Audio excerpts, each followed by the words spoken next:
There was a time, long ago, when great, single-crowned 180mm beasts roamed freely across the plains of the bike ecosystem, towering over trail bikes and able to land a blow to even the apex predator, its triple-clamped cousin, the downhill bike.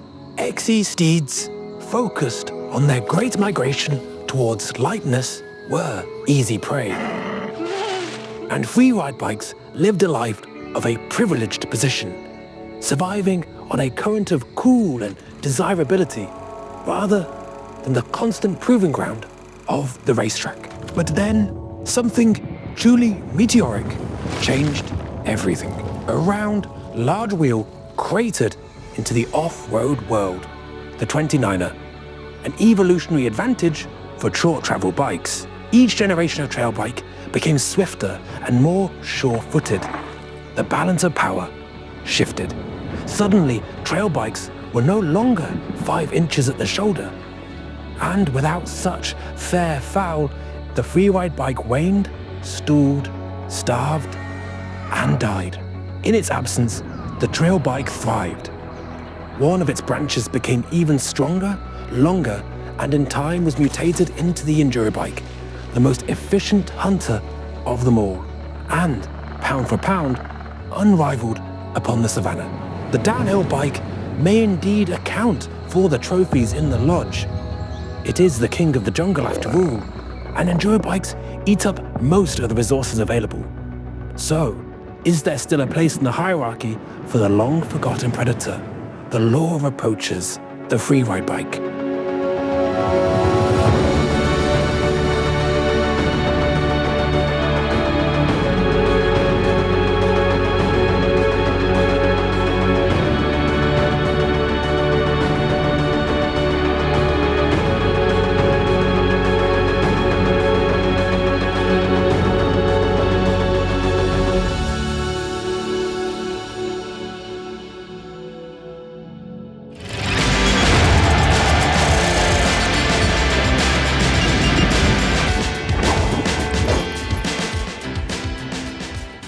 The iconic Bottlerocket was a cult hero of 2000's Freeride.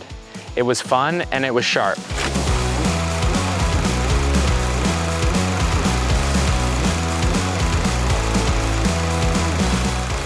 The OG Bottlerocket had only 140mm of travel and 26-inch wheels. It was a bike you might both desperately want and completely struggle to justify. It was a do-it-all bike of the time, which meant it didn't do anything particularly well. But it was a precursor to the modern do-it-all bike of today, the enduro bike. This is the all-new transition Bottlerocket.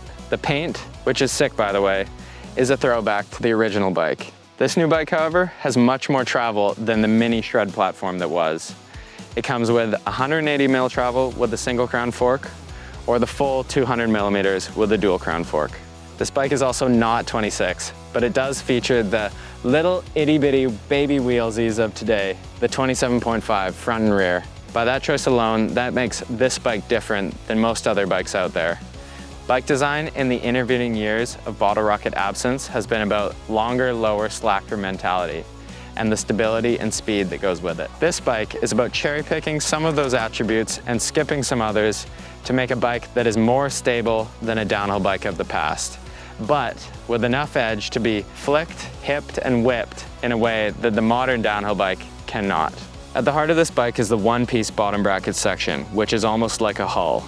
Normally, the seat and down tube are welded to the bottom bracket shell itself. This is the simplest way to build a frame, but also has issues with flex and alignment when pushed hard. By making it out of one piece and then having the pivots go through it, you not only get something that is better aligned between the shock driving and mounting point, but also one that is stiff, stable, and spacious enough to give different lower shock mounting options like this one has. It also stops what Henry calls the spire sludge pool and conveniently lets water and debris flow away when cleaning the bike.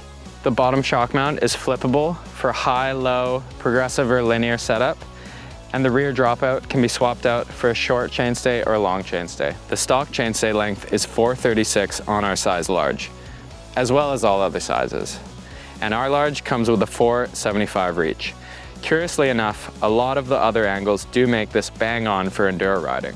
apart from the smaller front wheel. So what is this bike then? Is it just a 27.5-inch enduro bike, cryogenically frozen from 2016 with modern geometry? What happens when speed isn't at the top of the menu? Well, let's free ride and find out.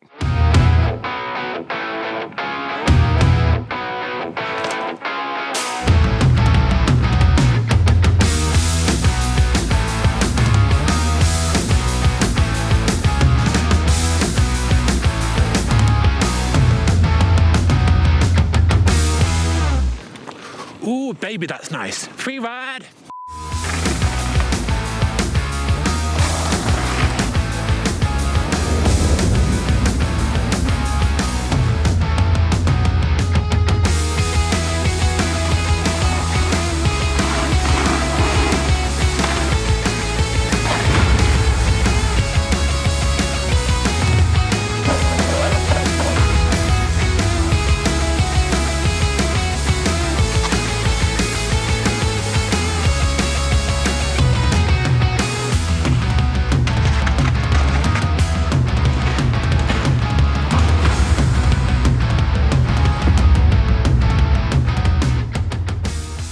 I'm gonna go right from the top and say this bike probably isn't for me, but it does make me feel like one of the cool kids when I'm riding around in the park. I really tried to test this bike as it was intended to be ridden, so much so that I swapped out my clips for flats and even did a few gloveless laps in the park. While my flat pedal era isn't as far back as my freeride and dirt jump era, I do feel most comfortable clipped in. So for the sake of not looking like a total squid in this video, I swapped back. I can't think of a better place to test this bike than the Whistler Bike Park. This bike is literally made for A-Line and Dirt Merchant. On my first laps of those trails, even at half the pace I would normally ride, I was getting twice the air. It truly does flick, whip, and hip in a way that my 29er enduro bike simply does not. So much so that it made me a little bit uncomfortable, like I'm gonna put a little bit too much body English into the bike and it's gonna go flying out from under me. I can see why the freeriders prefer the smaller wheels when doing the bigger moves. If a 29-inch wheel is more of a sail, then the 27.5 is much more of a knife when in the air. It's all part of that flickability and I presume the spinability of the bike. I can only imagine what getting back on the 26 would be like. The drawbacks of the small wheel are much more apparent when it gets technical. Stability takes a hit and you feel like you're turning the front wheel rather than carving it through the corner. This can be a really nice feeling at slower speeds and tighter terrain, crawling through technical lines or creeping into a drop. But at pace, it can feel slightly more sketchy. The Bottlerocket Giro does help to make up for it though. The 4-bar suspension feels perfectly acceptable and predictable as any 4-bar at absorbing the terrain.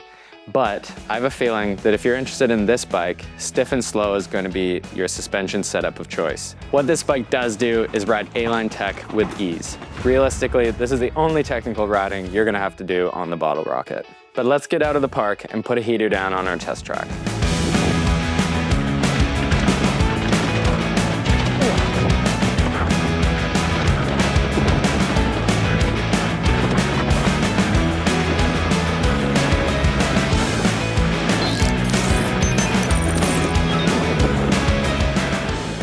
Like I said at the top, I don't think that the Transition Bottlerocket is for me. And I don't think Transition intended this bike to be for me.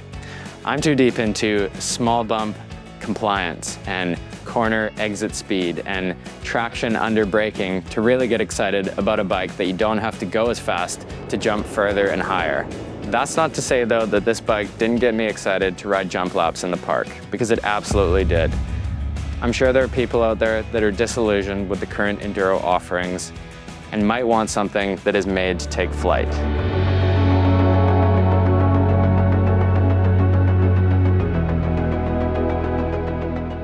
So is the Bottlerocket proof that freeride bikes can still claim a place within the food chain? Like the rarest apex predator, their numbers are few, scattered, and specialized, but they keep other populations in check. When they roam, we're reminded that survival is not measured by speed alone, that style is plenty a good trait to find dinner, and dare I say, attract a mate. This bike might not be for you, but it helps define what the enduro, trail, and downhill bike is, and what it isn't. Likes are free, feed the algorithm, subscribe to QuarterHP, thanks for watching.